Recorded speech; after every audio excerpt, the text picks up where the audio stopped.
Ngomong boleh kapan saja. Ada nanti kok bakal sampai meninggal dunia dan juga mati. Ya Allah. Dan karena itu katanya apa? Percuma menggantinya.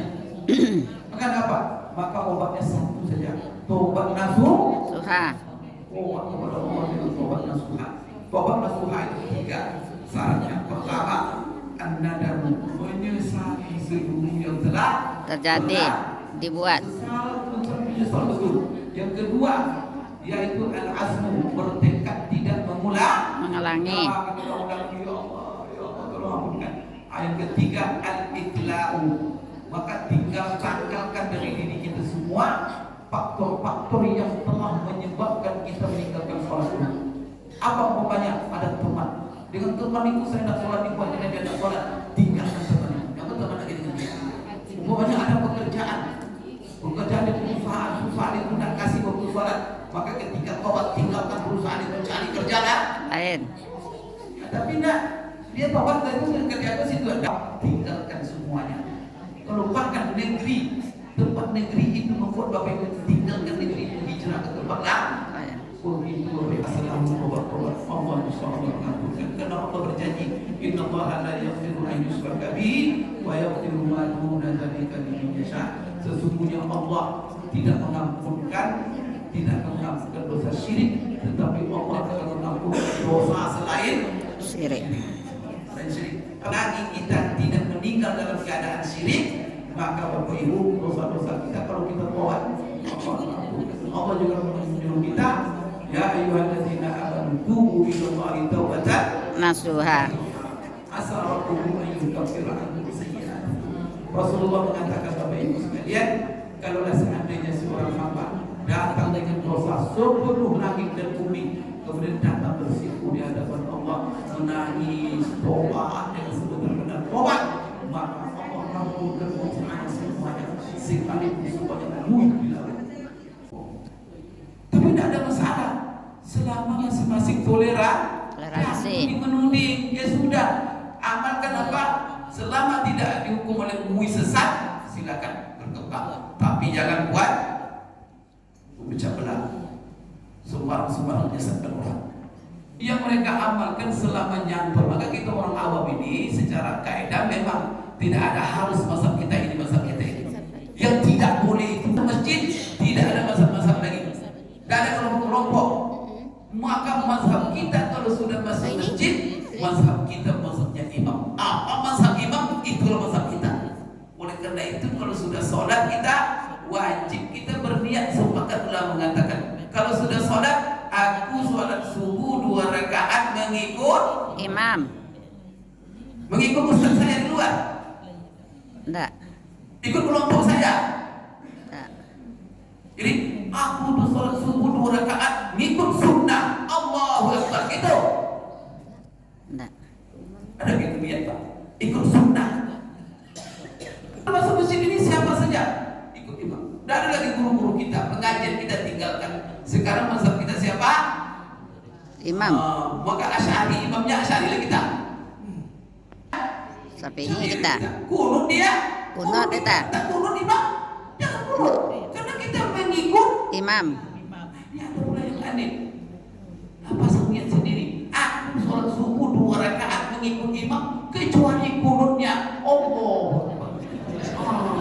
Mau apa kau imam katanya? Astagfirullahaladzim, melawan imam. Kalau niatnya melawan imam, tidak sah sholatnya. Iya, enggak usah ikut. Begini dia Pak. Ya Pak, kunut dan ikutinya. Kita saya akhirnya sama siapa dia kaji? Jadi itu ditujuk untuk Ikuti. ruku dia, ruku kita, sujud dia, Sujud. boleh kita. Sujud imam, biarin aja imam tuh, saya berdiri. Boleh? Enggak. Ini melawan imam, batal sholatnya. Di rumah sholat. Kalau dia melawan imam, cuma kalau tangannya sakit, boleh diangkat, ya tidak apa-apa itu. Dibaca sendiri-sendiri atau Berjamaah. Itu terjadi perbedaan. Ada yang katakan, oh Rasulullah tak pernah buat, maka apa, sendiri-sendiri saja. Oke. Tapi ulama lain tak ada masalah, karena Rasulullah menurut Ibnu Abbas dalam Sahih Bukhari, Rasulullah itu kalau berzikir kedengaran zikirnya. Kata Ibnu Abbas, saya pernah sholat dari belakang, agak jauh dari Rasulullah, tetapi saya mendengar apa yang dibaca zikir Rasul setelah sholatnya. Berarti zikir sholat itu dikuatkan. Sampai sholat itu dari belakang dengar. Nah, cuma nanti ada lagi beda, serentak di komando, boleh atau tidak? Ada jadi perbedaan. Tapi kalau mengangkat suara dalam zikir, itu apa sepakat ulama, karena itu Sahih Bukhari. Nah, cuma dengan satu suara dikomando oleh imam, disinilah terjadi perbedaan. Maka kata Imam Nawawi, kata banyak ulama bid'ah. Kata Imam Nawawi jadi biar semangat. Kalau untuk Tuhan, imam ingin mengajarkan jamaah. Yang kedua, apa kata Imam Nawawi? Karena zikir sholat itu sunnah, dan sunnah ini ditegakkan, jangan sampai diam semua itu keluar setelah salam. Itu tidak sunnah sholat kita. Maka kadang-kadang sunnah jemaah setelah sholat ini tidak tegak kecuali dengan berjamaah. Kenapa? Apa? Jemaahnya pemalas-pemalas. Kalau sendiri tidak dibacanya. Tapi kalau sama-sama semangat. Oh, semangat. Apalagi orang Indonesia. Orang Indonesia ini kalau sama-sama semangat. Sendiri ngantuk. Sunnah ini tetap hidup. Sekarang saya di Saudi, saya belajar tamat Universitas Islam Madinah. 15 tahun saya di sana. Masya Allah. Belajar ke sana. Yang mulai S2, berarti S3. Ketika saya di Saudi, mazhab saya Hambali.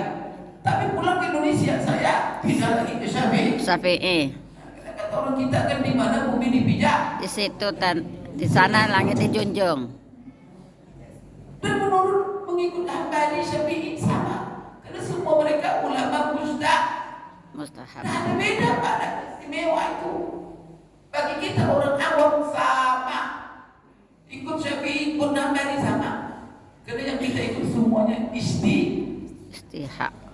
Ada salah-salah tak boleh nyalakan. Kalau kami ditanya, bicara kami belajar di Medina itu punya dosen. Dan saya ditanya oleh mahasiswa, Ustaz, apa hukum gunung subuh? Nanti Ustaz kan katakan, lokal belajar itu sunnah begini, enggak begitu Pak. Kayak bapak didengar dalam apa sekarang. Berbeda pendapat ulama. Itu ada 4 pendapat begini. Apa Ustaz? Lalu menurut Ustaz apa yang kuat Pak Ustaz? Oh, menurut saya jangan kamu tanya. Itu yang kuat menurut saya hanya untuk amalan saya, bukan untuk orang lain. Maka apa? Menurut saya itu untuk amalan saya, dan saya tidak boleh memaksa orang lain. Itu kata kami belajar begitu. Jadi pelajarilah hukum gunung subuh, dan saya mengerti dalil-dalil masing-masing, kaedah-kaedah berdalil. Setelah saya pelajari, maka keluar saya simpulkan di sini mazhab Imam Ahmad lebih kuat. Tentu apa yang buat hasil studi saya, karena saya orang yang punya kapasitas, harus saya ikuti apa kesimpulan saya. Begitu dalam beragama. Tapi saya punya kapasitas. Jangan tidak kapasitas itu Bapak, itu nak namanya itu. Ikut-ikut yang enak, nama ini yang enak. Ini baru Ustaz. Ayo kaji atau setan itu. Sarapan bersama. Makan nasi kuning. Mantap dah. Video nih Bu.